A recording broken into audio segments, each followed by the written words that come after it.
इस छोटे से जीवन में हम अपने परिवार को साधते हुए परिवार के साथ में सब कर्म करते करते करते करते भगवान की भक्ति को भी धारण करें। हम कभी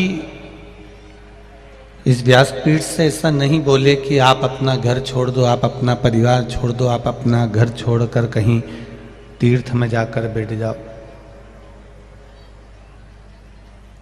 या कहीं एकांत में जाकर बैठ जाओ। ये कभी इस व्यासपीठ से नहीं कहा। इस व्यासपीठ से कहा परिवार में रहो, घर में रहो, कुटुंब में रहो, सबके साथ रहो और सबके साथ रहकर भगवान की भक्ति को करो। परिवार भी संभालना है, घर भी संभालना है, काम धंधा भी करना है, बिजनेस भी करना है, सब कुछ करना है। पर उसके साथ साथ एक लोटा जल देवाधिदेव महादेव को भी चढ़ाना। सब चीज करते करते, कार्य करते करते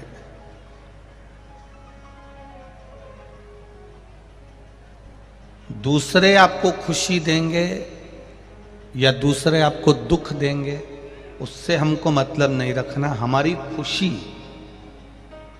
हमारा खुश रहने का आनंद हमारे खुद के पास होना चाहिए, स्वयं के पास होना चाहिए।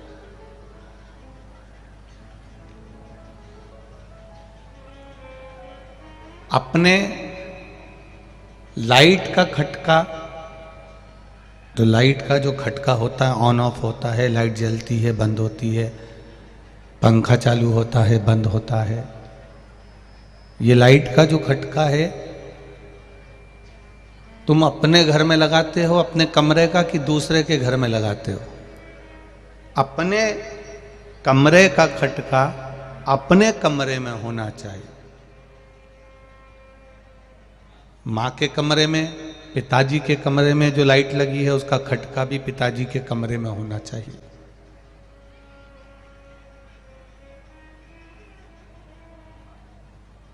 अपने कमरे का खटका, स्विच, खटका अपने कमरे में हो। भाई के कमरे का खटका, स्विच भाई के कमरे में हो। क्योंकि अगर हमने अपना स्विच, अपना खटका पिताजी के कमरे में लगा दिया या पिताजी के कमरे का खटका अपने कमरे में लगा लिया तो उसका कोई लाभ नहीं होगा। जब उनको चालू करना है तब वो चालू कर लें, जब उनको बंद करना है वो बंद कर लें। दूसरे पर आश्रित नहीं होना कि वो लाइट चालू करेंगे या वो लाइट बंद करेंगे या वो पंखा चालू करेंगे या वो पंखा बंद करेंगे। ऐसी आश्रितता हमको नहीं चाहिए। अपना कमरे का खटका अपने पास होना चाहिए कि अपन बंद कर दिया, अपन चालू कर दिया। उसी तरह इस मनुष्य देह में खुश रहने का खटका, ये आत्मा, ये मन भगवान ने आपको दिया है।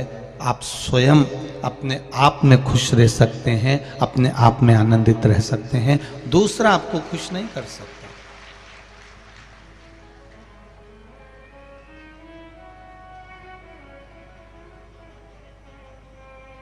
अपने आप में अपने को आनंद में रहना पड़ेगा, अपने आप में अपन को खुश रहना पड़ेगा। पीछे का साउंड चेक करो, पीछे का साउंड बढ़ा दो, सबसे पीछे का साउंड बढ़ाइए। अपने आनंद में अपने को रहना है।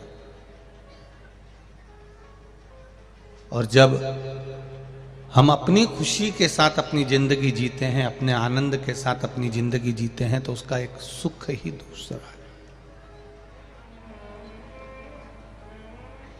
उसका एक आनंद ही दूसरा है। एक बात अपनी जिंदगी में उतार कर रखिएगा। इस आशुतोष शिव महापुराण की कथा में से अपन कथा सुन रहे हैं, तो अपनी जिंदगी में एक बात को उतारना। कमरे में बैठकर कितना भी रो लेना, दुख तुम पर है, तकलीफ तुम पर है, कष्ट तुम पर है, दुख तुम पर है, कर्जा तुम पर है।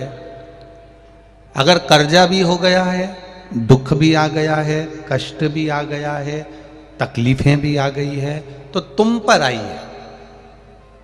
अपने मकान में, अपने कमरे में, अपने घर में कितना भी रो लेना, पर दरवाजे पर कोई आए, बेल बजाए, दरवाजा बजाए, जब दरवाजा खोलने के लिए जाओ तब उसके सामने रोकर मत जाना, प्रसन्न होकर जाना। अगर रोते हुए दिख गए तो वो तुम्हारी जिंदगी का फायदा उठाना प्रारंभ कर देगा।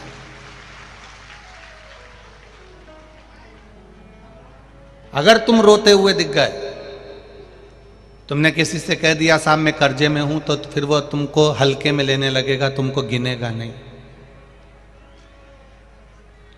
तुमने किसी से कह दिया कि मैं दुखी हूं मेरी बहू से, फिर वो तुमको हल्के में लेने लगेगा, वो तुमको गिनेगा नहीं।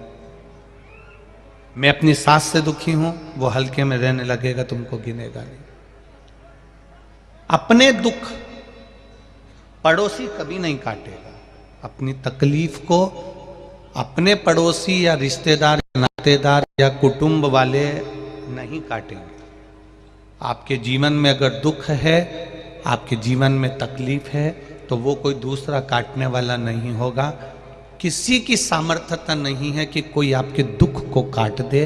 आपके दुख को आपको स्वयं को काटना है, क्योंकि कर्म का जो लेखनी है वो हमारे ऊपर लिखी हुई है। उस कर्म की लेखनी को हमें स्वयं काटना पड़ेगा।